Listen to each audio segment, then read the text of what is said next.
ring a spell? Goddamn, I forgot my train whistle again, but I'm not gonna go get it.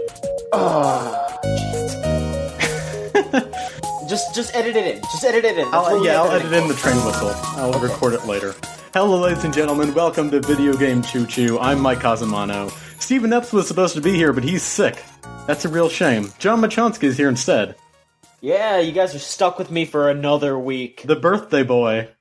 Yes. It was my birthday the day before we're recording. Happy birthday, me. Happy birthday. Thank you. How old are you now, John? I am now 19. Wow. So old. I know. Such a lasting presence in the era of now. That's deep, man. Yeah. And that other voice, as I've been promising, is Ben Prunty, composer for FTL and Gravity Ghost. How's it going, Ben? Pretty good. Thanks for being on the show. I really appreciate it. Hey, no problem. So I guess we're going to start this off a little differently. I do have some questions I'd like to ask Ben. I didn't plan for this to be like a formal interview or anything, but there were a couple things I was curious about. Namely, what your setup is for making music. It's mostly like a beefy PC with a bunch of software on it, and a piano, and a banjo, and a couple of microphones. Anything in particular you'd recommend? Buy stuff from Native Instruments. Those guys make a lot of cool stuff. Cool. I actually wrote a whole article on every item that I use to do the soundtrack for FTL. Oh, nice. So you can check that out on my website. It's pretty awesome. You also did this really interesting article about like recurring melodies in the FTL soundtrack. Yes. That was, again, fantastic. You want to expound on that a little bit on the show for people who may not have read it?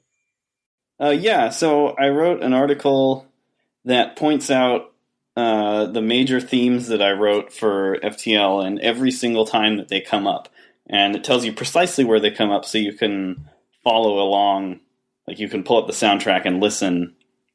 And the various themes pop up in different points in the soundtrack. And it's sort of like a scavenger hunt for you as a listener to find all the connections. Sure. Now, you're doing the music for Gravity Ghost. And I had no idea that existed until recently. But when I looked it up, it looked really cool. I think Kotaku described it as like an indie Mario Galaxy. Yeah, that's pretty accurate. Yeah, what's the deal with that? What's Gravity Ghost all about? You play as a ghost girl who... well, I won't get into the specifics of the plot, but essentially you hop around on these little planets, and there's this sort of whole spirit world that you're interacting with, along with living people.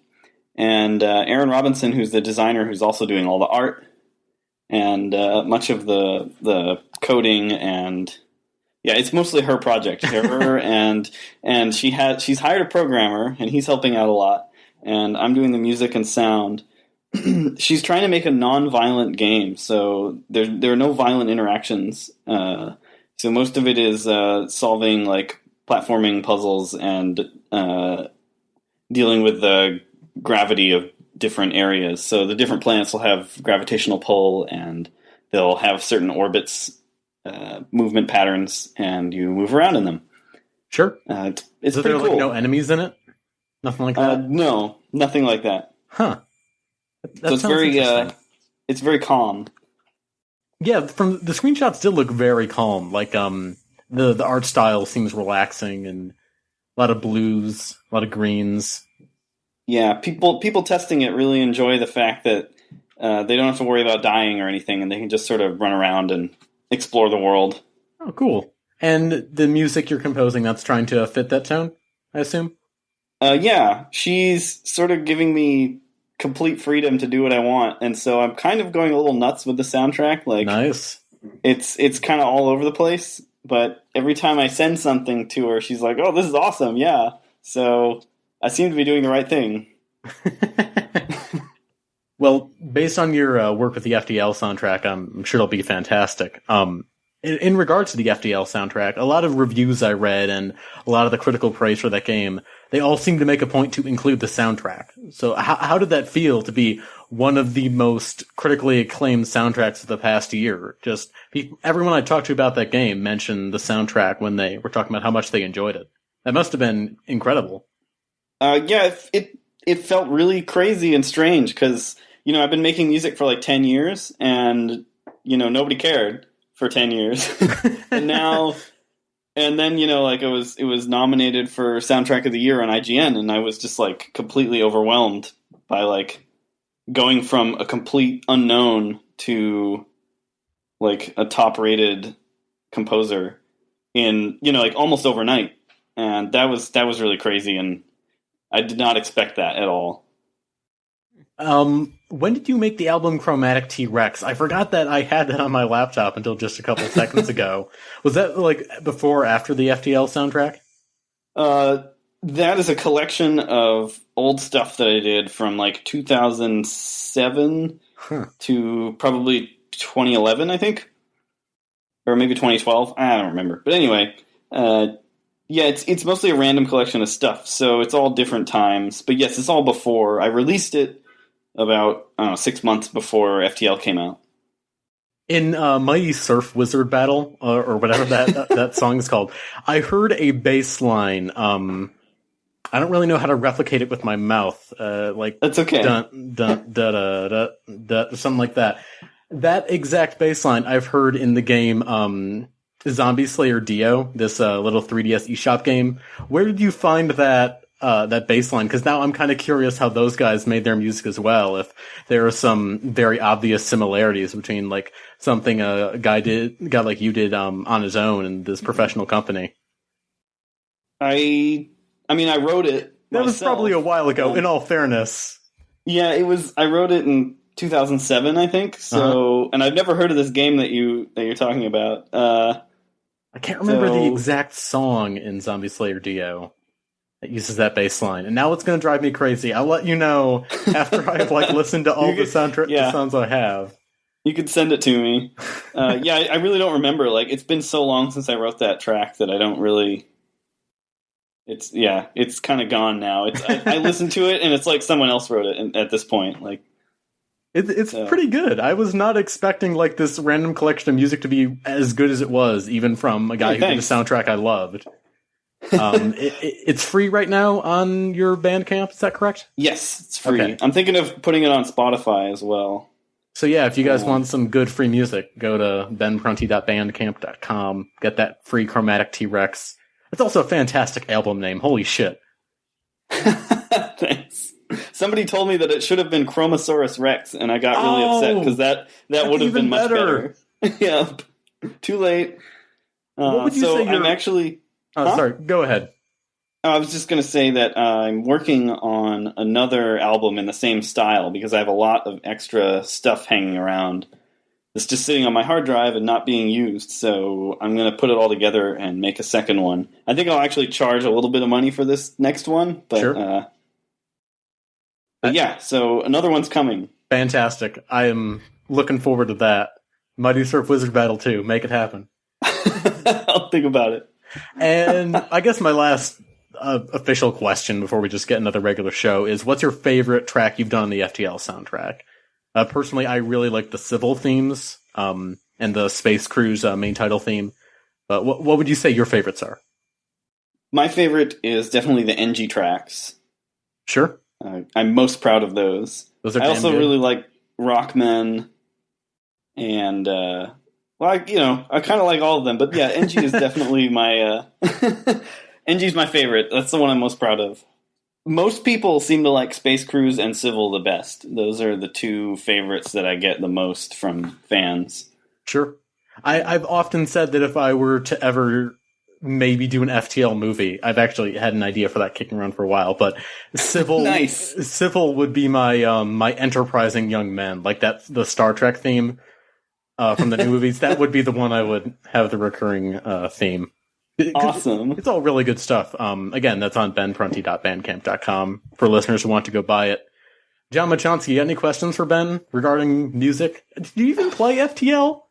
I did. Why are you pointing these fingers at me? I played some FTL. I enjoyed what I played, definitely. Well, what would you say your favorite track was? Do you even know the soundtrack, John? I you're embarrassing me. Oh no, don't worry, that comes later. Yeah, no, I did go through the soundtrack a little bit to familiarize myself before we started recording. And, yeah, because I asked you like half an hour ago, hey John, you want to do this instead of Steven? Yeah, so I'm I was impressed like, that you were able to do that. Because I played FTL, but it was like when it came out. Right.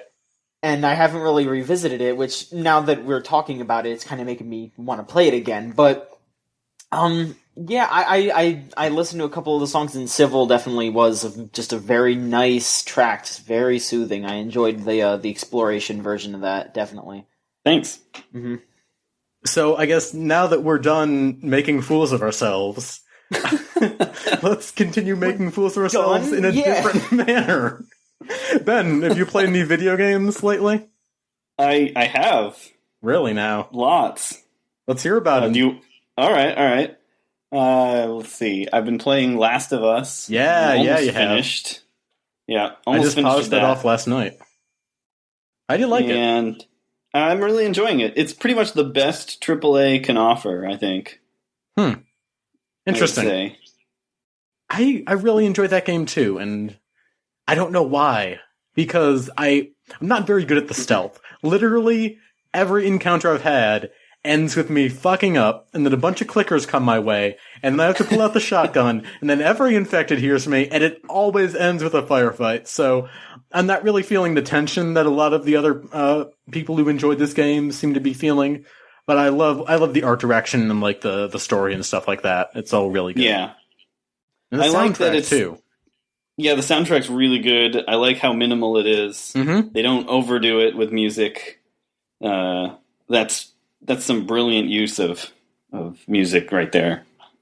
And like a lesser studio, there are points where you could see where they would maybe turn up the music a little bit, overdo it. But no, they lay it on real thin, and I think that's the best way to go. Yeah, I agree. What would you say your favorite moment is from FT? No, not FTL. God damn it, The Last of Us. Because a lot of people seem to like the opening, but my favorite moment, bar none, is the giraffes. Oh yes, I just got to that. Yeah, that's really good. That means you're right about near the end game then. I'm pretty close to the end. I know. Yeah, that's about as far as I got. I don't know. I don't want to give any. I don't want to give anything away to listeners by saying my favorite parts. Okay. But just about everything. I don't know. It's all really good. The pacing's really good, and there are a lot of good shocking moments. The sequence in that snowy town was really good. Yep, that was really good. Although I don't really feel like I'm spoiling much here, but when they have to, when Naughty Dog has to resort to making one of their villains a pedophile cannibal, I feel like that's going for like the easy route. Like, how can we make this character worse than our main characters? Well, he wants to touch children, and he eats people. Yeah, it might have been a little cheap. So, like, when that guy's saying to Ellie, oh, you've killed people too, I did it to survive, after finishing that game, I went on to finish Tomb Raider, where the villain of that game says pretty much the exact thing. And it was really weird to have two different villains call me a bastard, like, within hours of each other. Yeah, Tomb Raider is pretty fun, too. Mm-hmm. I played anything else? I bought a whole bunch of stuff from the Steam sale, and the only thing I'm playing now is Monster Hunter on my 3DS, so that was a total fail. That's how Steam sales work. You buy all the stuff, and then you never play it. Yeah. I did play Euro Truck Simulator, though, and that was pretty fun. There we go. Yeah. I got, like, 2 speeding tickets, and I got in an accident, and it was terrible. I'm the worst trucker ever. It took me, like, half an hour just to back my truck into the space at the end. What games did you get from the summer sale? Like, what's your list of stuff that will be inevitably added to that backlog. The summer sale wasn't as exciting for me because every day I'd be like, oh boy, let's go see what the new sales are. And, I'd refresh at like 10, whenever they change at 10 a.m. in my region. And I look and I'm like, oh, yeah, I actually own all these games already. Nah, never mind. That seems to be a general consensus for most people. I did get Antichamber, which I'm excited to try, and the Doom 3 BFG edition, because I love Doom 3. Never played any of the Dooms. Oh, what? I know. Oh my god, that's even more embarrassing than not playing FTL. Seriously, man, the original Doom is brilliant. The design holds up so well. I'm a youngin', so I'm used to shooters telling me where to go and being able to look up. So I don't know. Not looking up is actually a strength in Doom. It smooths out the gameplay so much. I'll give it a shot eventually. Yeah, man, you gotta. I will. You know what? I will just buy it for you. There you go. It's on sale. You gotta play this game. If you haven't played Doom, gaming PC and everything. Yeah, you definitely need that hardcore gaming PC to play Doom. Yeah, exactly. That's what I got it for, man. Like, finally, I can play Doom on this thing. Make sure it doesn't overheat, okay? Keep it in a cool area. I don't know if I'm going to be able to get over, 30 FPS with Doom. It's a really, really powerful. I'm going to crank up the settings. See those cacodemons in 1080p. Yeah. What else you been playing, Ben? Anything off the Wii U? I don't have a Wii U, alas. God damn it. I keep trying to get guests on the show so they can talk about the Wii U, because I feel like we're never going to talk about it. John and Steven and I got Wii U's, we talked about it during launch, and that's it. Yeah, I think that's probably everybody's situation. I have not touched my Wii U since I tried to play Skyward Sword, and found out that game is kind of bad. Mike, Don't worry. Pikmin 3 is coming soon. Whatever. I'm going to talk about it. Don't whatever me. You're going to talk about Smash Brothers 2, and that'll go well. You played anything else, Ben? What else? I think that's it. Just Monster Hunter and Euro Truck Simulator. I tried to play, BioShock Infinite. Sure. And I'm a huge fan of the original BioShock and System Shock 2, but I could not get into Infinite. It feels like I'm the last person who's still really into that game. Like, there was that first wave of everyone giving it 10 out of 10 unforgettable game of the year and stuff like that, and then the zeitgeist kicked in, the counterculture kicked in, and now the general consensus on BioShock Infinite is that it's not very good. And I'm still into BioShock Infinite. It's a shame that most people aren't. What put you off about it, Ben? I can't quite say yet. That's the thing. Like, every individual element is well made, and I hate to even say that I don't like it because it's obvious that they put a ton of effort into it. But for some reason, it's just not working for me. I think you should stick with it just to see the ending, because that ending is lunacy. That's what I keep hearing, yeah. I will probably stick with it because it does, I can sit down and play it for more than 20 minutes, which is more than I can say for most games. So, yeah, I should probably just keep plowing through. Yeah, I mean, don't force yourself to play something you're not enjoying, but if you can get something out of BioShock Infinite, it's worth going through to see some of the really crazy late game stuff. Okay. Sounds John good. Machonsky. That's me. I'm really glad you're here because it was your birthday. It was my birthday. It was your birthday. What about it? And a piece of art was drawn. I hesitate to call this... Are you gonna make fun of the gift that my friend gave me? No, Is John. that what you're going to do? Why would I ever do... So I hesitate to call this fan art because someone was clearly a fan of John enough to draw this. It doesn't come from a place of choo-choo love, but I think this counts. It's let me just pull it up right here for All right. Ben to see. Yeah. You're gonna make fun of me because someone drew a picture of me. John, do you have that certain picture readily accessible? Because I'm not going through your Tumblr to find it.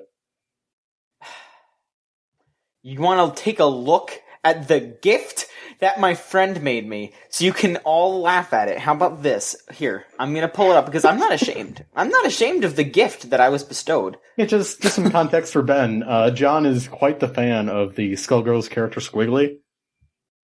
Quite the fan indeed. Look at that. Look at that. I'm not upset about that at all. It's a photo of John in a suit at some form of fancy event and Squiggly in a dress. Arm in arm. That looks awesome. It does look fantastic. Why I am deriving such amusement from this. I when I saw that, I was ecstatic. I was happy that someone decided to make a great ass picture, and I will not take your hoo-ha because I am happy about it. Thank you for phrasing it that way, John. Yeah. I will not give out any hoo-ha in this situation. I'll keep my hoo-ha to myself. Thank you. It's a really fantastic photo. I'll post it on the Choo Choo later. I like that you're calling it a photo instead of art. Like you're like, this is an actual picture of John. It may as well be. It may as well be. It's very lifelike. That's how I look. That's right down to his weird neck. Right down to my weird neck. You playing any video games, John? I understand you played Gunpoint, and I've been really excited to talk with you about that. I didn't play Gunpoint yet. You son of a bitch! You son of a bitch! Play games? Listen. I downloaded it, but then because I got Gunpoint like the day before my birthday, everyone was sending me games, and it was that kind of thing where it was like, oh no, I have way too many games to play on Steam right now because everyone's sending me something. Hey, John. I don't want to play any of these. John. I need to calm down. John. Review Dark Souls. Oh my god, yeah, I actually have to review Dark Souls. Now you have to review Dark Souls. The promise that you made years ago. Now you make good on it, Machonsky. It's gonna be a while because it runs really weird on my computer, and I have to buy an Xbox controller because I have a PS3 controller that I hook up to here, and it works fine when it's any other game, but for some reason Dark Souls won't read it. Dark Souls is a weird PC port. I hear you gotta download a lot of stuff to make it not bad. Yeah, I downloaded the fixes, and I'm still trying to mess with the fixes even. It's really weird. The whole thing is really goddamn weird. But, I don't know, it seems like an okay game so far, what I kind of messed around in it with. Yeah, you haven't gotten to the skeletons yet? I was told not to go to the skeletons. Don't go to the skeletons, John, for the love of God! Don't go to the skeletons! I was told do not go to the graveyard, don't go anywhere near skeletons, and if you see, I think it's water, then you know that you're going the wrong way, something like that. Get away from those God, the skeletons, those are bastards. Those real bastard skeletons. Listen, there's one thing, I'm okay with skeletons, it's mummies that I don't like, okay? What? Mummies? Listen, why mummies? Listen, have I ever gone over on the Choo Choo why I don't trust mummies? No. Okay, I have specific reasons why I distrust mummies, okay? But they're really easy to dispatch. No, listen. It's not that if you get in a fight with mummies, they're hard. They're not hard to dispatch. You can beat up a mummy just fine. Sure. It's just like in a mental capacity, mummies are just the worst thing ever. Because look, they can distract you with their cloth because all of their cloth has some form of dirt or poop on it of some kind. So it gets really smelly, and it will distract you while you're trying to match witch with the mummy. What the fuck are you saying? They're always rich, so they can buy you out. So if you're trying to bid on something and a mummy comes in, they will buy it and bid you out, and you won't be able to buy it. So if you're at like an auction, the mummy will just buy everything. You can't do anything. You just might as well just leave. Okay. And you thought about this. Yeah, they shoot scarabs out of their mouth, so that way if you're trying to pay attention to something, the scarabs can like fly in front of you and distract you. Oh my god. Holy shit, John, I never knew you were batshit insane. Listen. Okay. But listen to me. When I die, I'm going to be mummified so I can take them down from the inside. That's how he's gonna beat the mummies. Oh my god! From the inside. Beat them at their own game. Exactly. In what situation do you think where you would have to match wits with a mummy, or be at an auction where you're afraid a mummy might outbid you? Listen, these are very rare events, but they occur, and when they do, they're terrifying. I saw a mummy at a museum, and he wasn't doing anything, really. He was just sitting there. Well, he was laying there. See, John's not allowed in museums after what he did to the Tutankhamun exhibit. He just screamed at the mummy for 4 hours. I was spreading awareness. That's all I was doing. They kicked me out because of my flyers and my very loud megaphone chanting. God damn it, John, what video games? Enough of this mummy conspiracy. Oh my god. Okay. What video games have you been playing that aren't Gunpoint? Okay, God I damn played it. like I said, I played a little bit of Dark Souls. I tried to get Stalker running, but that didn't work. Oh yeah, that's a bitch to get running. Yeah. So instead of trying all that stuff, I kind of took it upon myself because I want to get The Last of Us. I want to buy that. Mm-hmm. So I'm trying to finish Metal Gear Solid 4, so I just get that off my plate forever. I'm just done with that. I'm almost done with it. I'm like halfway through Chapter 4, which is the second to last chapter, so I'm almost done. It feels like you've been talking about that game ever since we started this show. Like ever since we rebooted the podcast. It's a curse. It's never going to leave me alone. I'm telling you. I'm just. It's because I sit down and I get to play it for a little bit, but then I get interrupted. Sure. And I don't. And I don't have the chance to save, and I don't want to skip a cutscene because they're a billion years long and you can't save in the middle of them. You can skip them now, but I don't want to skip it because I want to see what happens. Because I'm a Metal Gear moron. I'm into that dumb shit. I got EarthBound because EarthBound dropped on my birthday. I was expecting that to come out like October, November because Nintendo did say that EarthBound was coming out this year, but came out yesterday, July 18th. Boom. Huh. It was just great. It was out of nowhere. I mean, they did it like a surprise Nintendo Direct where it was Bill Trennan. I love Bill Trennan. He just talked about, he just basically was like, yeah, we got some new trailers here for some stuff, who cares, whatever. And right at the end, he's just like, take a look at this. And he does like that Bill Trennan grin. Like that, like kinda off to the side grin that he does. And then just, bam, this really, really great trailer for EarthBound. And then, yeah, it was a good trailer. Yeah, it was really nice. And then he's just like, yeah, it's out today. Go get it. Holy shit. A birthday present from Nintendo. Yeah, I mean, I had to spend $10 on it, but it was still worth it, definitely. I mean, I'm okay with putting my money where my mouth is, as long as this tells Nintendo, hey, you know, people still like the Mother franchise, and the guy who translated Mother 3 wants to give you the fan translation, so... And how is EarthBound? Does it hold up? Oh, definitely. It's an incredible I still play game. it.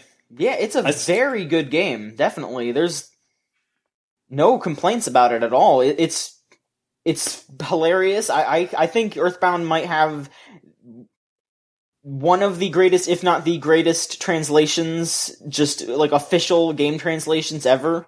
It is so just witty and funny. Like every character, like every NPC even has something chuckle-worthy to say. It's incredible. That game is so good. Like if you have, like you saying you have a Wii U and you haven't touched it, like I am the same way. I got that Wii U, I played Nintendo Land for like 2 days and I was like, alright, I'm done. Now that I have EarthBound, my Wii U tablet is like on my lap constantly, just playing that. It has off TV play? Yeah. And not only that, they now in reference to the fact that in the original release of EarthBound, it was slightly more expensive because it came in a big box that had the strategy guide built into it. Like every copy of EarthBound came with the strategy guide, and it was slightly more expensive. I still have mine. It's awesome. Very jealous of you for that. So because of that, Nintendo decided to kind of make reference to that. They made the game slightly more expensive, the Virtual Console re-release. But they made it so you can read the strategy guide. I think it's the same strategy guide. I didn't look. Is it just like a scan of the original strategy guide? I looked it up on their website, on Nintendo's website, and yeah, it's just a high-quality scan of the original guide. Which is awesome. Yeah, I think that's great. It's available for free, but not only that, there is also an optimized version of the strategy guide for the tablet. So if you visit the site on the tablet, it'll work like an optimized version, which is so cool. Yeah, that's really it shows that they put some thought into releasing the game. Like they knew that it had fans and they tried to accommodate that. Yeah, I'm really, really happy about that they're finally giving that nod to all the EarthBound fans, like Starmen.net and all those guys. They're finally saying, yeah, okay, we heard you. Here's your game. Now shut up. Yeah, I don't know anything about EarthBound, so I'm just going to sit over here. You definitely I know. Haven't played Doom, haven't played EarthBound. I know. Man. How old are you, like 12? Actually, this might be a surprise to some of our listeners, but my first console was the Wii. So I've had to work backwards from there. It's been quite the uphill struggle. That'll take a while. Jeez. Yeah, I know. Got a PS2, and that helped a lot, but Wii, that was my first real game system. Actually, no, a GBA was, but all I did on that was play Pokemon. Nice.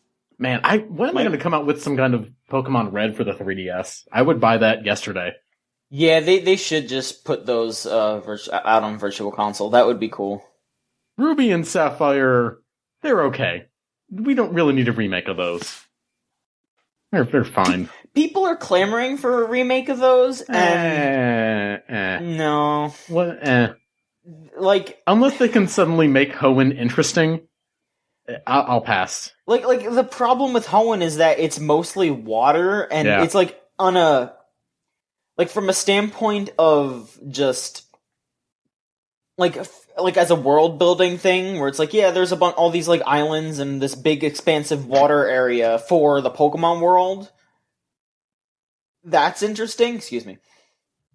That's interesting then, but as a game and on a design standpoint, where it's like, yeah, you run into wild Pokemon constantly when you're surfing. That's not as fun. No, and it's just, yeah, you're right. The water gets kind of boring. Yeah, I think like the past couple of generations, they've really ratcheted up the world in terms of like how interesting it is and how varied the visuals are, and like the Pokemon are all really cool. I don't give a fuck. The new Pokemon are cool. That ice cream cone Pokemon is awesome. Yeah, I'm still heavily into Pokemon. It ain't no Gengar, but it's pretty awesome.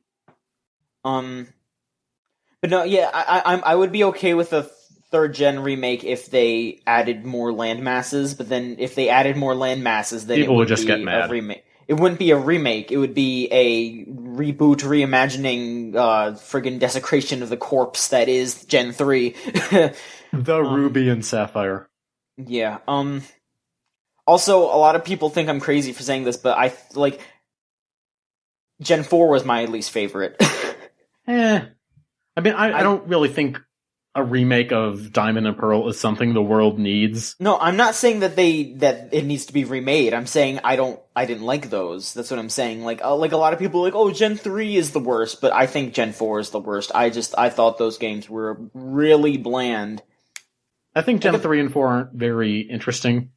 Yeah, Gen 5 was just such a big step that that was so good. I mean, especially Black and White 2. Like, those are great games. In terms of Pokemon design, I don't think there's been a bad one among the bunch. I mean, here and there are a couple bad Pokemon, but like there's not been a generation where it's like, oh, all of these are terrible. No, like 90% of them are great. Oh, I mean, in Pokemon design. Yeah, no, I mean, I'm just talking about, like, the games in general. I would just like to say that before someone misinterprets what we're saying as we're one of those idiots who doesn't like the rest of the Pokemon. No. Yeah. Sceptile is cool. Yeah. And fucking arm blades and grass and that tail, so good. Mm-hmm. I was more a Swampert guy. Swampert's cool. Swampert's cool. And Blaziken. Blaziken's badass too. Blaziken's cool, but firefighting kind of ruined starters for a couple generations. Well, it's like Blaziken was the original firefighting. Right. That was when it was cool, and then after that it got boring. So I'm glad they're not going the route with the new starters. Hey, don't say that. We thought that Tepig wasn't going to turn into a firefighting, and look at what happened. Have they not confirmed the types yet?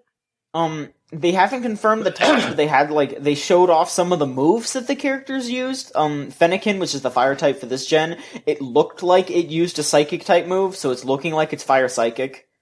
But so they're going that rumored dark psychic fighting route, but adding the regular starter types to it too. That's what it looks like. It looks like the grass type is going to be. It might be dark, and it definitely looks like the water type's going to be fighting. So. Interesting. Yeah. That's a really interesting way to balance out the rock paper scissors nature of the first three starters. Yeah. So it's not just your rival picks the one that is better and then curb stomps you. Yeah, exactly. And I mean, they introduced this new type. I mean, did you hear about the new type, Mike? What, fairy? Yeah. What's it weak to? It's weak to poison. Okay. And it's strong against dragon. Okay.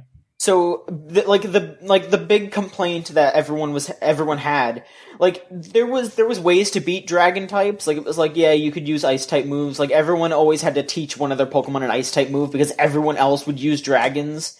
Because dragons were the OP thing. And then poison types are just completely useless. So they introduced fairy to basically be look, we're giving you a big option to beat dragons. Because they're going to make, I think Chansey is going to be a fairy type, which is huge because Blissey is, a lot of people use Blissey because it has such high hit points. Most of the time people just use it as a stalling thing where they'll teach Blissey Toxic, which poisons the opponent, and then every turn the poison gets worse and worse, and then they just die quickly. And then they just have Blissey just sit there and stall because it has so much hit points. But making Blissey a fairy type, now it's got all these hit points, and it can kick all these dragons' asses. But then, you could send out a poison type and wreck Blissey, but then at the same time, Blissey won't be able to use Toxic on the poison type, because it's already poison type. Interesting. Exactly, yeah. I know a lot of people who are really into the competitive Pokemon stuff who would be really into this. Yeah, competitive Pokemon is really interesting. It kind of has its own head up its own ass at times. I would say that. Well, that's most competitive gaming, but I feel like competitive Pokemon is probably the most accessible competitive thing because it's just it's less that you have to be really good at the game and more just look, you have to figure out counter picks to different teams, and then you figure out which Pokemon you like to use the most, and then you just go out there and you figure out what works best. We probably lost Ben a while ago. I have no idea what you guys are talking about. Sorry. Have you played any Pokemon ever? When Pokemon first came out in 1998, I bought Red, I think it was. Sure. And I played it for a couple hours, and it was really grindy, so I gave up. And that was the last time I played Pokemon. It has not changed that much. I think I was 18 at the time, or 17, I don't remember. But yeah, I think I was the wrong demographic. If the stuff we just said does not interest you now, your Pokemon has passed you by. Yeah. Now it's just madness. Awesome. I'm really looking forward to X and Y. Mainly because I need a new 3DS, because my launch one is too small for my giant hands. But it also looks like a really good game. I'm happy to see that series finally move up on the hardware. For as good as Black and White were, and Black and White 2 were, I feel like that was a stalling pattern. They didn't really know how to move the games up quite yet, so they went with that. Have you played anything else, John? Not Gunpoint? I hear. I didn't play Gunpoint. I also didn't touch Gunpoint. Oh, you motherfucker. I didn't look at Gunpoint except for when I installed it. No, I haven't started. I hope the Florida sun bakes you alive. It already did a couple weeks ago. Remember? Oh yeah, I forgot about that. How's your sunburn doing? It's gone. It's gone. Now. Did you peel it off? Here we go. We're going into the TMI section of the Choo Choo After Dark. We do that every time we bring up Squiggly. In all fairness, that's just what you guys think. Whatever. But no, I peeled it off. Yeah. No, I left sheets of dead skin on my body, and I'm just leaving them there because I can. So, like, in terms of the dead skin, was it like a lot of it at once, or was it just like these little bits here and there? No, I was just I don't know what would be big amounts. I'm not a friggin' dermatologist over here. I was scratching some. You've got regular sized hands, John. How much in terms of like your hand size? How much skin do you peel away? Okay, like maybe half. Like okay, like the biggest piece probably was like half the size of my palm, maybe. Oh. Yeah, I'm not. That's a real shame. Yeah. Oh, I'm so sorry, Mike. I'm sorry that my sunburn didn't perform to your abilities. Oh, God damn it! All right, we're gonna take a break for a second. That was while I shut all these windows. Oh boy, Mike. I'm gonna play music or something. You guys talk. Windows all over the place. Okay. So Mike is currently installing Windows 8 right now. Let me think. Oh yeah, I'm getting ready for Pikmin 3, gearing up for that. So I dug out my copy of Pikmin 2 because I didn't finish that, and I'm gonna finish that before Pikmin 3 comes out. Yeah, I really like the Pikmin series a lot. It's one of those weird Nintendo franchises where it's like not a lot of people are super crazy about it, but then like when there's a new game, it's like, oh, there's a new Pikmin. And there's like this big hype about it, but then when it comes out, everyone's like, "Oh yeah, that was good," and then that's it. That's it. Yeah, I think I know what you mean. Mm-hmm. All right, I closed my windows just in time. All right, congratulations. It is raining men. Hallelujah. Yes. It's a raining men. Amen. And you don't want them to burst into your room and start yelling about things, you know? You just like, no. Hey, this is a podcast. Can I come on?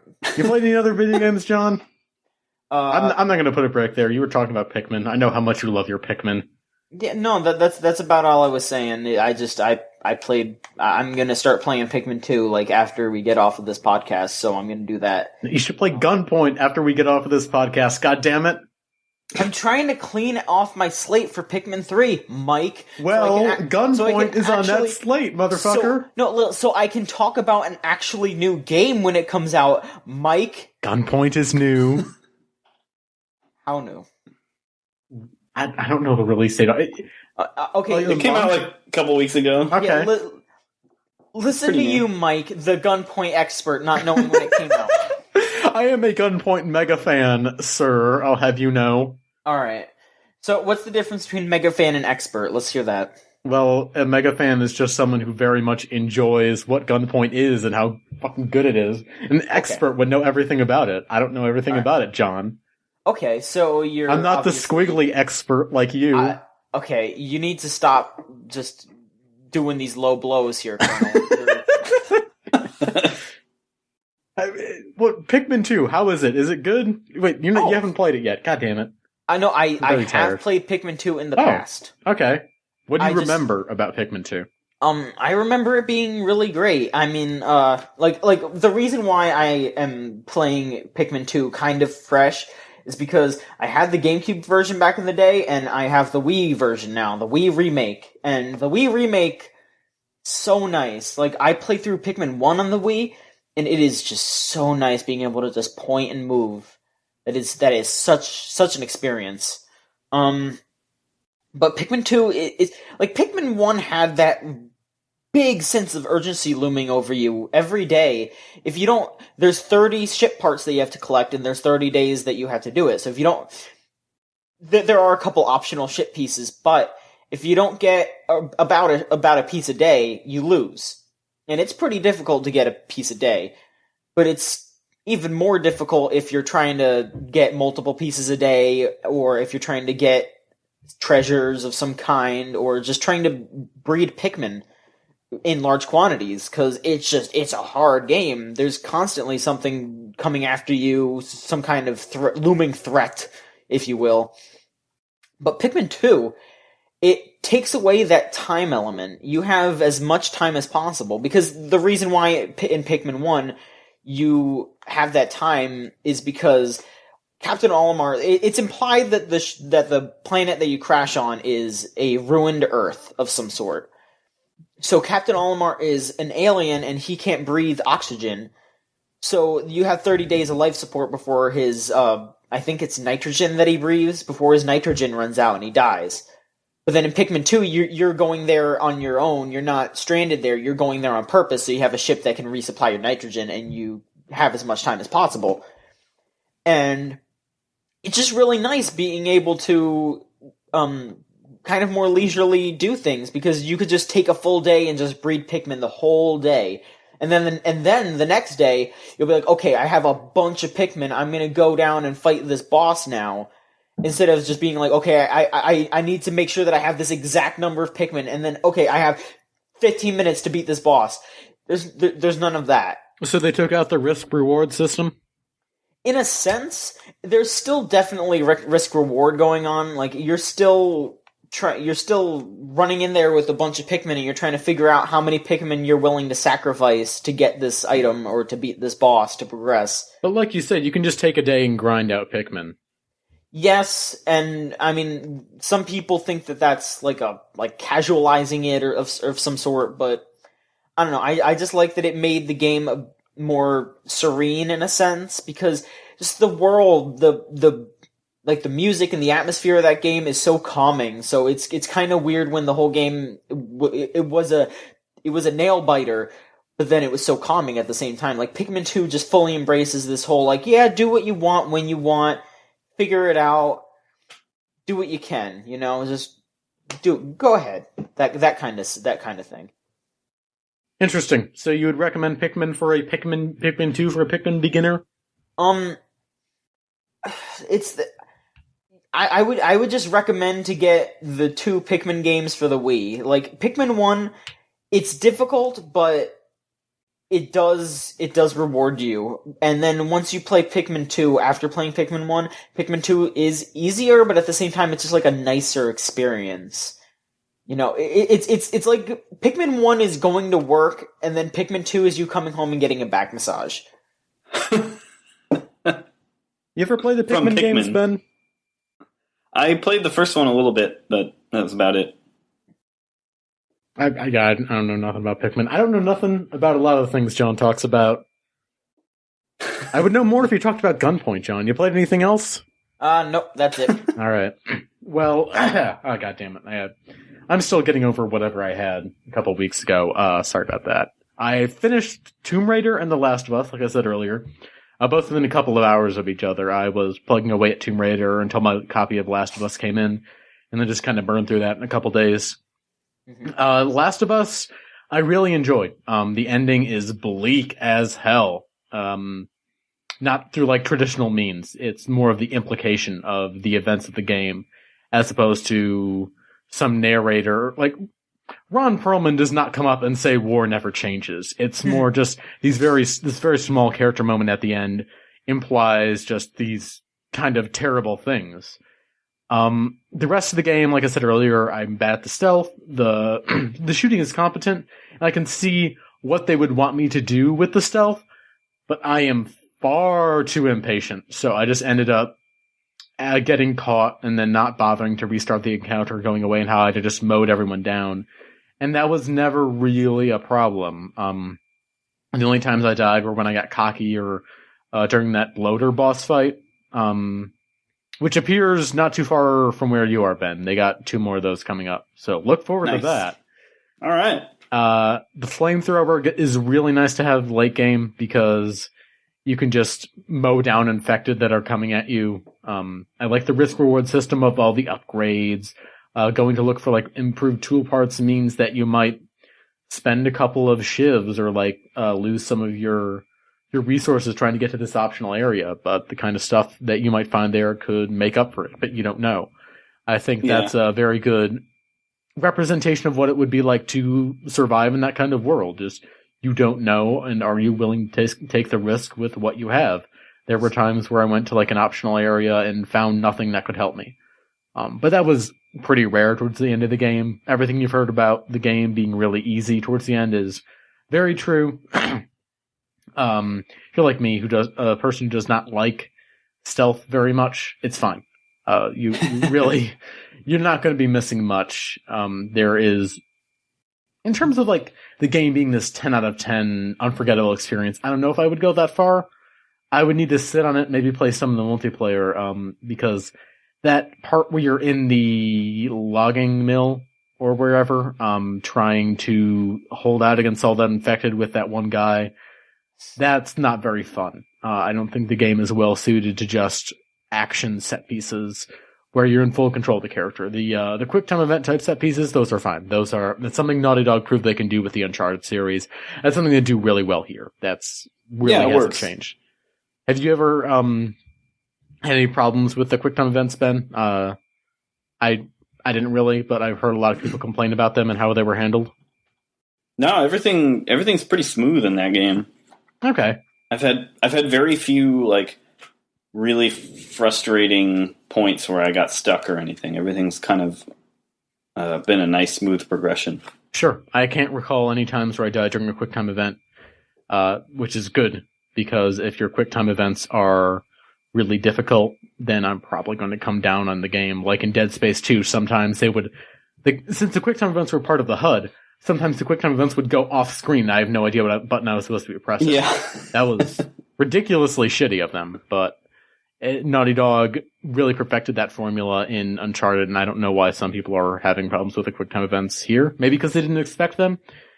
The Last of Us is a much slower experience. If you're going in expecting Uncharted with zombies, you are not going to find that here. Yeah, that's true. It's still really good, but know what you're getting into. I think there is some expectation that has to be made. Like, from the makers of Uncharted on the box isn't going to get people in the right mood to play that game. I've heard a lot of people say, "Oh, this is a really hard game to play. Take a break after every couple of hours because it's really bleak." I never had that problem. I'm also a bastard, so really don't take my black heart for granted here. If you're the kind of person who would get choked up by some really dark Walking Dead-esque moments, then maybe this might be a game that you should play in spurts. What's his name? The guy you meet in the city and his brother. I thought that was a really good moment. I forget his name already. Yeah. But all I remember is Joel and Ellie. Oh, it's raining out. I'm going to have to reduce the noise. Holy shit, is it raining hard. All right, I'm going to close the windows again. John, say words. It was raining really bad where I was living all day today. Fuck me. And that was really scary because I almost lost my progress in EarthBound, but then I save stated, so I was okay after that.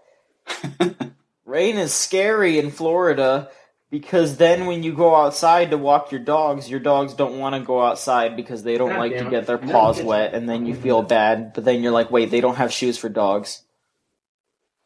I think they do. They do, but they're probably really expensive. And they're probably terrible, and the dogs probably hate them. So. Exactly. Like, there just needs to be, like, dog flip-flops. Like, I feel like dogs wouldn't mind flip-flops. Because it's like dog shoes. Like, what I'm imagining are they're basically like Crocs or something. And they just be, like, really constricting. But then if they were just, like, flip-flops, I don't think dogs mind. Sorry about that. It was raining pretty hard over here. Yeah. Which means tomorrow it's going to be really humid. Oh, boy. Oh. I can't wait. Right now, Western New York is going through a heat wave. Oh. So that's fun. John, I bet you don't know what that's like, living in Florida.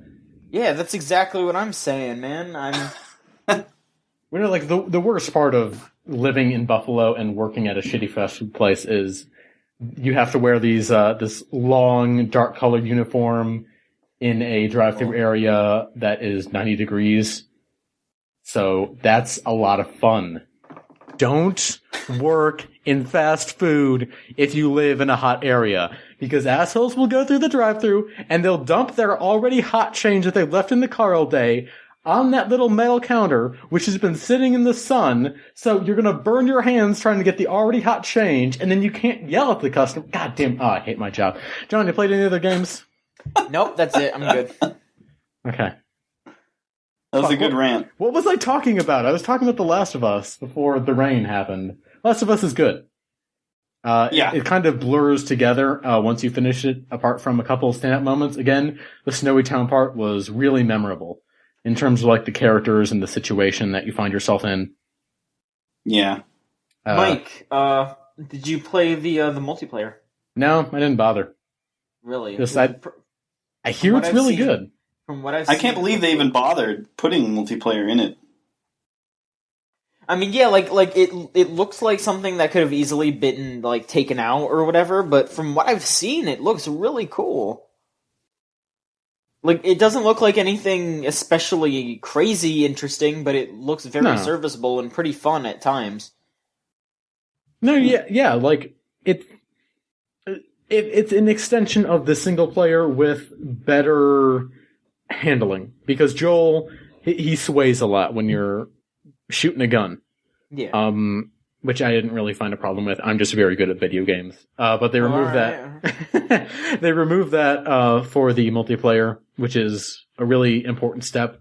Multiplayer looks really good. I just have other games to play. I just bought Metro Last Flight in Monaco or whatever from the Steam Summer Sale, and I'll probably get to those. Yeah, I remember my girlfriend was really interested in playing Monaco, and she's going to get herself a copy, going to do some co-op, see how that works. I don't think it'll go very well for her, considering she's going to be running that game off of a really old Mac laptop. Oh boy. We'll see how that goes.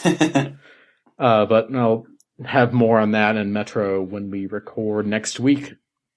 And John, when we record next week, you better have played Gunpoint, motherfucker. I'm gonna play Gunpoint, Mike. Oh, Tomb Raider. I played Tomb Raider. That game is really good.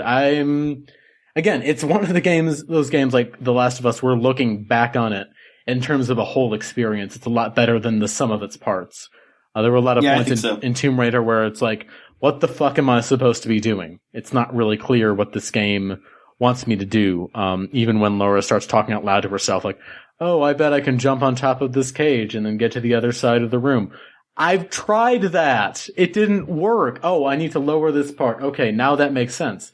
But like in The Last of Us, you just, after a couple seconds, you click in the stick, it shows you where to go. In Tomb Raider, you have to just fuck around for 15 minutes before Laura gives you some vague hint. And luckily, those puzzles were not super difficult, so I was able to kind of BS my way through some of those. And the optional tombs are as good as everybody says. They're very nice little jumping puzzles. The combat's fine. The set pieces are really good. I think I said this on Twitter. Tomb Raider is the best Uncharted game. Like, Uncharted 2 was good, but I think Tomb Raider refines a lot of the concepts you see in that series to a razor sharp point. I never felt like I was out of control of lore or anything. It was very clear where you were supposed to go. Like, they made the smart decision of marking places you could jump on with white spots. The QuickTime events are all very clear. They're in view. They don't go out off screen or anything. There was only one major problem I had, which I guess is what I get for running games on PC now, where I think it's the mission Gone Missing, where you have to go find your buddy Alex and get some tools, and you're supposed to go back to the campsite after you're finished, and it didn't trigger the cutscene for me. So I was just basically farting around in that area. I went and did some optional tombs. I fast traveled a bit, hoping that would knock the game loose. But that didn't help. So instead, I just continued on the path the mission wanted me to go. So I essentially just started doing the next mission without officially triggering, and eventually just jarred something loose in the system. And that worked. So I never saw that cutscene, and I never went from that mission to the other mission. It was really weird. and no one else seemed to have that problem, so I couldn't fix it. And that game's never getting a patch. It's already July. But overall, it's good. Tomb Raider, I highly recommend. Especially if you have a PC. I think it's on sale right now on Steam for like $25. I think it's a fair price. That's another game where I didn't get into the multiplayer on that either. Because I'm just kind of falling out with multiplayer a bit. I don't really feel the need to keep doing this after I have beaten the core game. Especially in the case of The Last of Us, where I just had to like put down the controller for a bit and just sit and think about what happened in that game. I wasn't really in the mood to just go on PlayStation Network and hear a 12-year-old scream at me or something. See, that always wakes me up. I don't know. That's the kind of thing that would just be like, it's like the smelling salts, just being called names. I remember this when I was in middle school. I don't know. The Last of Us, I don't think I will ever touch that game again. Despite, really? It's good. It is important for me to say it is very good and it is worth my $60. I'm going to put that game on the shelf and I'll probably never touch it again. I think it's a one and done experience for me. I mean, it is a very linear game. Like, you're not going to get anything new out of it by playing it a second time. Well, not just that, because I've played linear games multiple times before. It's just the bleakness and you know how everything is going to go. So it doesn't really have the same kind of punch the second time around. It's kind of like The Walking Dead. I clearly love The Walking Dead. I gave it my game of the year last year, but I don't want to play that game ever again because I know how everything's going to go and it lost some of that initial impact. And maybe that's why 400 Days left me as cold as it did, because it was just more of the same. I don't know. Last of Us and Tomb Raider both very similar but good. I've installed Dota 2, Evoland, Metro, Last Light, and Monaco on my PC, and we'll see where that goes. I don't know. I hear good things about Evoland. That seems like DLC quest, except not. I'm interested to see where that goes. Any other games you guys played that you want to talk about before we get into news? Nope. Nothing new. All right. Well, John Machonsky. Yes, Mike. You have a PC, correct? I do have a PC, yes. And this PC can run things? Some things. So when Deadly Premonition Director's Cut comes out on Steam, you will have no choice. Okay. I'm going to tell you something really quick. I'm friends with Sweary on Facebook. Oh yeah, this was really cool. I saw you posting about this. He wished me happy birthday. That was really awesome. I didn't ask for it. He just wished me happy birthday. And I was like, wow, thanks, Sweary. And then, right when he wished me happy birthday, I saw that Deadly Premonition was going through Greenlight. So I was like, yeah, don't worry. I also voted up Deadly Premonition to get approved through Greenlight. And he liked that I said that. So, official Choo Choo shout out to Sweary. If you ever want to come on the Choo Choo, we don't speak Japanese. I don't know how that would work.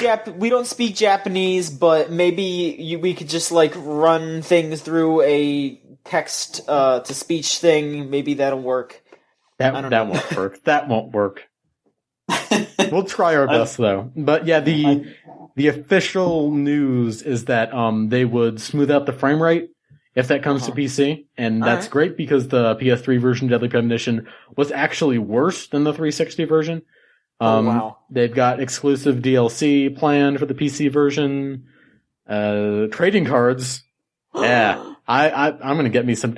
So the best part of Deadly Premonition is that game has trading cards, and now they have a game where you can get trading cards inside the game and outside the game. And outside.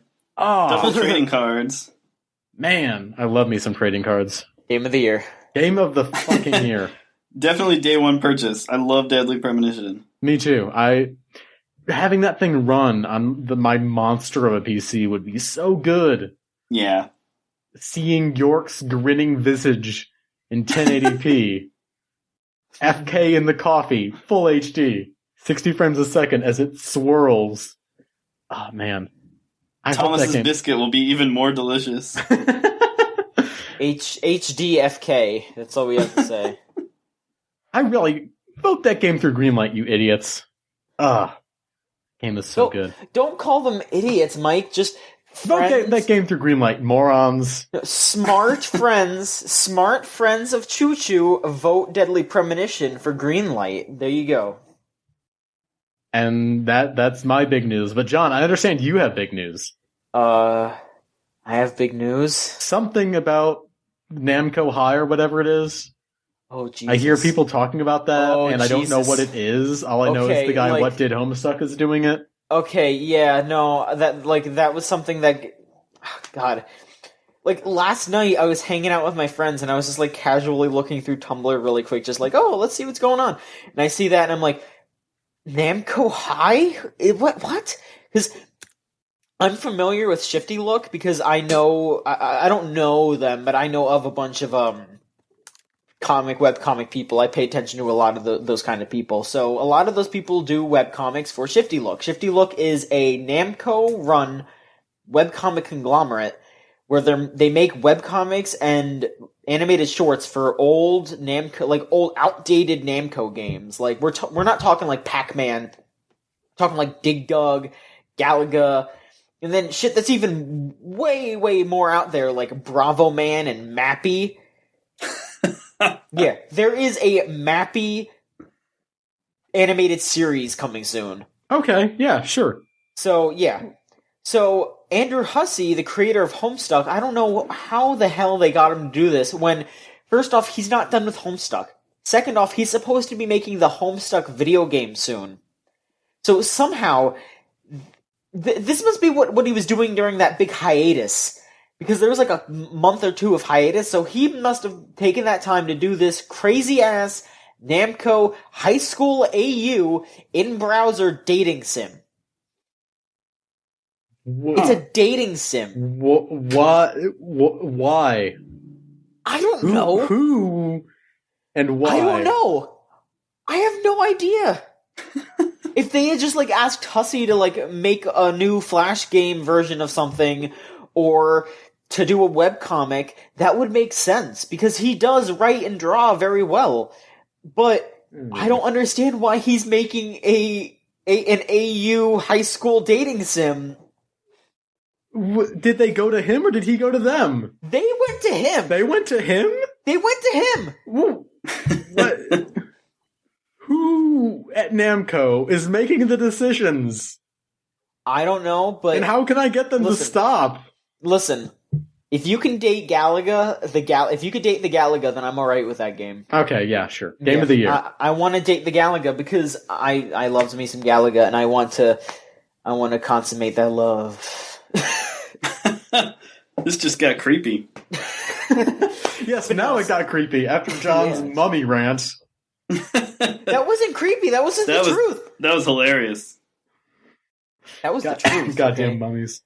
But no, yeah, but in all seriousness, no, it's very weird, but at the same time, kind of interesting that they're doing something so out there to kind of reel in fans for these really old Namco games. Because from what I'm understanding is they're taking the games that are getting popular again because of the webcomics, and they're re-releasing them on like iOS. So there was I think there's a remake of Bravo Man coming out on the iOS, because there's been a Bravo Man web series for a while, and I think they're working on a Mappy one now because of the series. And I think they re-released Galaga pretty recently because Ryan North, who does Dinosaur comics, if you're familiar with that, and he also does the Adventure Time comics. He does I think he only writes it, but he writes a Galaga comic for them. So I'm still stunned that Namco High exists and has official backing. Yeah, the rest of my day will be colored by that knowledge.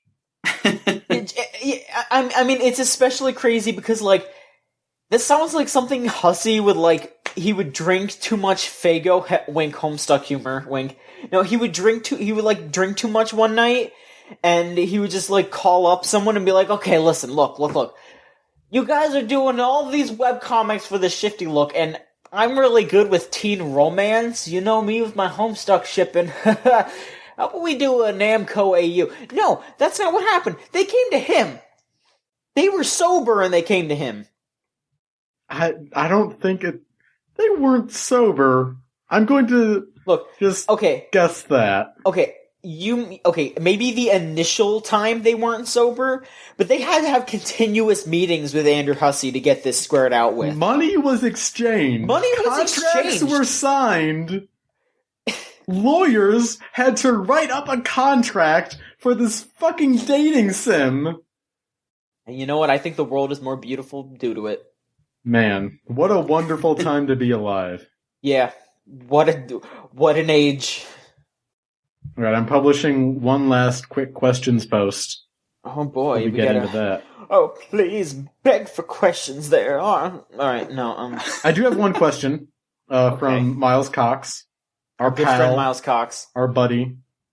He wants to know what Ben's creative process is. How does he make the music? Oh boy. Indeed. That's a big one. Yes, stall for time. Well, I often so writing music's a very technical process for me. I wasn't like some sort of musical prodigy when I was younger. I had to learn music theory, just myself reading books about it and banging my head against a wall until stuff sounded good. And so my creative process is mostly like just working with chords and trying to make a chord progression that sounds cool. Or like I'll have an instrument that I want to use or some kind of sound and I'll play around with that until I make something that sounds cool. And then I sort of build a track around that.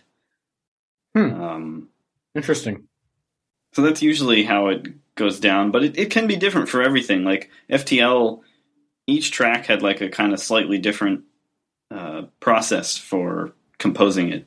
And how did you, I keep coming back to Chromatic T-Rex, but like, was that a similar process, just playing around with stuff and seeing what worked? Well, yeah. As I said before, it's a collection of a lot of random stuff. So some of it's from old games that didn't get released, and some of it was just stuff that I was doing for myself. Some of it's from like an exercise that I was doing where I was trying to write a new track every week, like a finished track.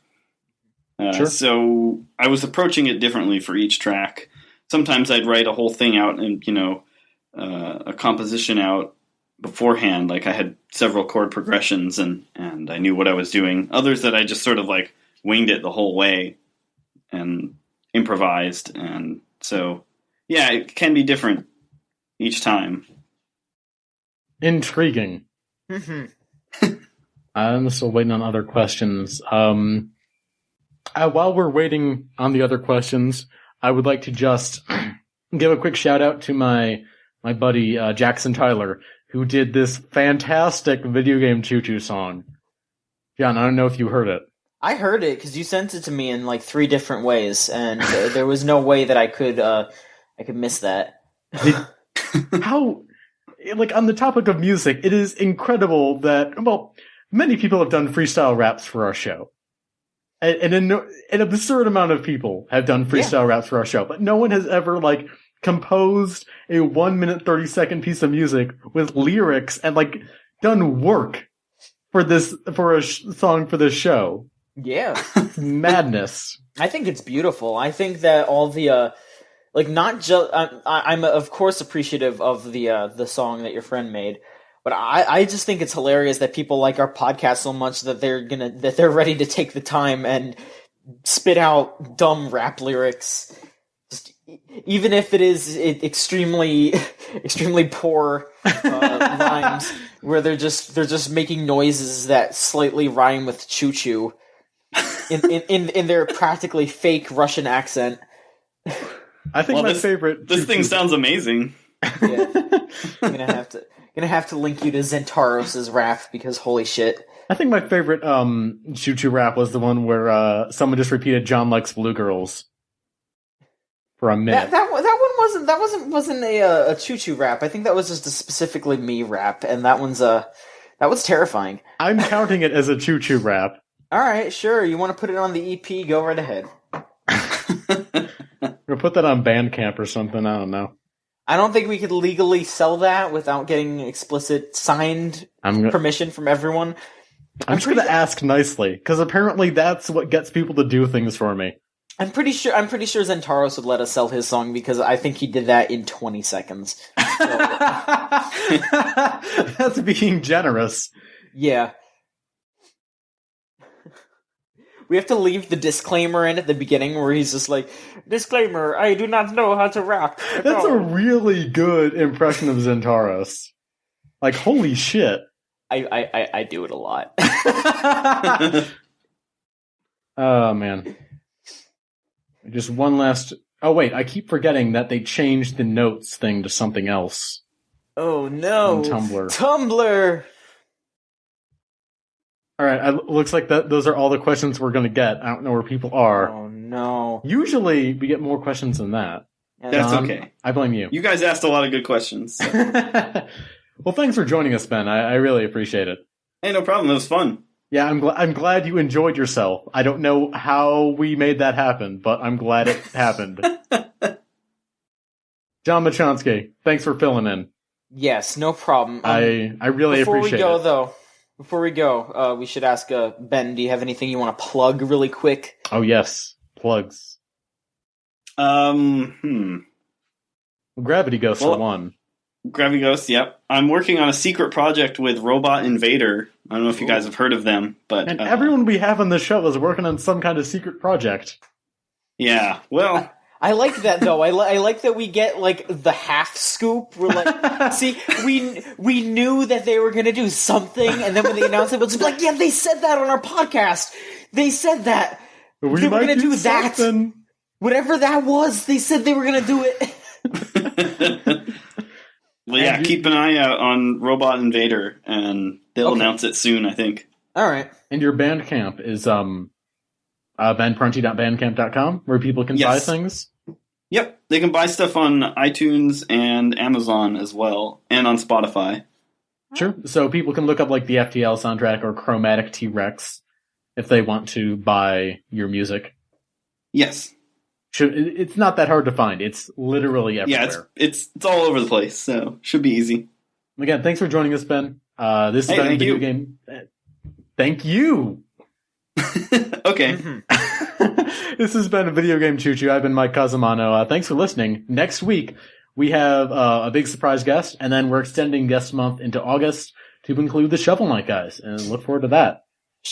All right, yeah, we should. I'm looking forward to our mystery guest with bated breath. So I hope even we're making mystery announcements on this podcast now. It's fucking infectious. Well, you guys will know about it when we make the questions post, because we're recording on Thursday. I'm going to be at TFCon, and I'm not going to record while I'm at TFCon.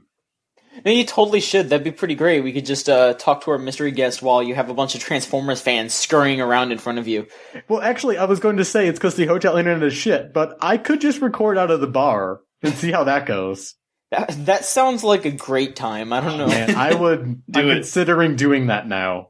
Yeah, no, we should do like the official episode on Thursday, but then on Friday, just like the mic is in a bar and there's a lot of loud people episode. I'll just record from my phone, and John, you have like a call recorder going or something.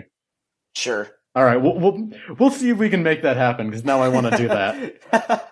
All right, sure. Yeah, keep it tuned at videogamechoochoo.com. John and I are planning to launch a site eventually. Yeah. Right now we just got that little placeholder Tumblr up. Thanks for listening, everybody. I'm going to play that song we mentioned a couple minutes ago right now. It's so good. It's so much better than we deserve. Bye, everybody.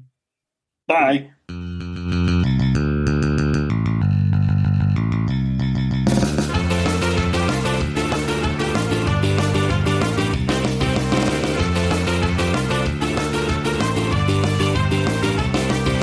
They don't want to type, so they record over Skype. They do it mostly at night, and they put it on the site. They may not have much to say, but you'll listen anyway. They'll talk about the games they play after a technical delay. Well, they last an hour and a half or more. They describe themselves in train metaphor. It's a family affair, the fun for all. Pulling into black for wonderful.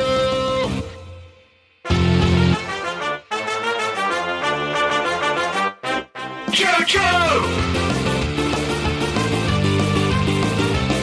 Choo choo! Choo choo!